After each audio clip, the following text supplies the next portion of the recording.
Hi hello welcome to இனிய குரல். இன்றைக்கி எபிசோடில் என்ன பார்க்க போகிறோன்னா, ஒரு செயலை செஞ்சு முடிக்க பல வழிகள் இருக்குது. பல நேரம் தனி ஒரு நபராக அந்த செயலை செய்வோம், சில நேரம் பிறரோட உதவியால் ஒரு செயலை செஞ்சு முடிப்போம். இங்கே பல பேருக்கு அந்த உதவி கேட்குறதுல தயக்கமும் சங்கோச்சமும் இருக்குது. நம்ம உதவி கேட்குறதால நம்மளை திறனற்றவங்கன்னு நினச்சிருவாங்களோ, ஒரு வேளை உதவி கேட்டு நம்மளை ஏளனப்படுத்திட்டா எதுக்கு நம்ம பிரச்சனையை மற்றவங்க கிட்ட சொல்லணும் அப்படின்னு பல எண்ணங்கள் மனசுக்குள்ளே ஓடி கடைசியில் எந்த ஒரு உதவியுமே கேட்காம இனி நம்மளால் எதுவுமே செய்ய முடியாது அப்படின்னு ஒரு முடிவுக்கு வந்துடுறது. எந்த ஒரு பிரச்சனையாக இருந்தாலும் அதோட தீர்வுக்காக தனி நபராக எல்லா முயற்சியும் செஞ்ச பிறகு பிறரோட உதவியை கேட்குறதுல தப்பில்லை.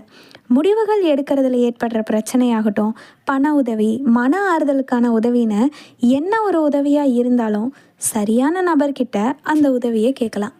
ஆனால் நம்ம உதவி கேட்குறதுக்கு முன்னாடி ஒரு சில விஷயங்களை நினைவில் வச்சுக்கணும். முதலாவதாக, நம்ம உதவி கேட்குறவங்க நம்பிக்கையானவங்களா, சரியான தீர்வும் பதிலும் உதவியும் செய்வாங்களா அப்படின்னு தெரிஞ்சு வச்சுக்கணும். இரண்டாவது, உதவி நம்ம உழைப்பை தடுத்துடக்கூடாது. தனி ஒரு நபராக எல்லா முயற்சியும் எடுத்த பிறகு பிறரோட உதவியை நம்ம நாடலாம்.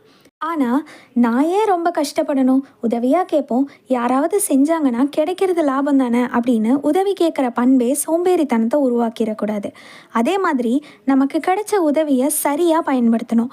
யாராவது உதவியாக ஒரு பொருளை தராங்கனாவோ, ஒரு கருத்தாகவோ இல்லை தீர்வாகவோ சொல்கிறாங்கன்னா அதை அலட்சியப்படுத்தக்கூடாது.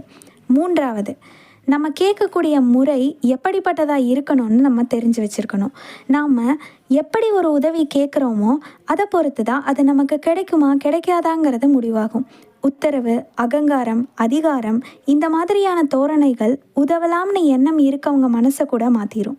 கெஞ்சணும்னு சொல்லலை, ஆனால் பணிவு ரொம்ப அவசியம். அதே நேரம் உதவி செய்ய முன் வரவங்களுக்கு தக்க நேரத்தை நம்ம கொடுக்கணும். இன்றைக்கி உதவி கேட்டுட்டு நாளைக்கே அவங்க கட்டாயம் உதவி செய்யணும் அப்படின்னு எதிர்பார்க்கக்கூடாது.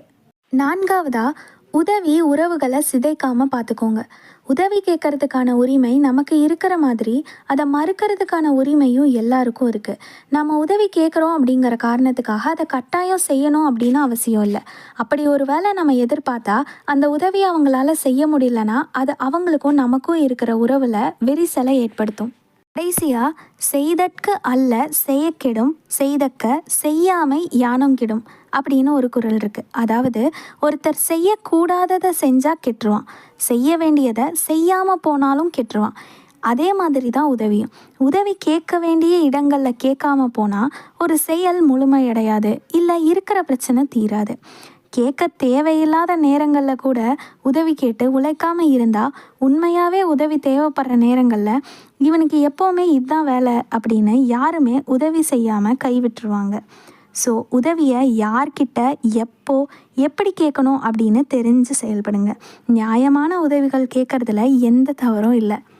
தேங்க்யூ ஃபார் வாட்சிங் இனிய குரல்.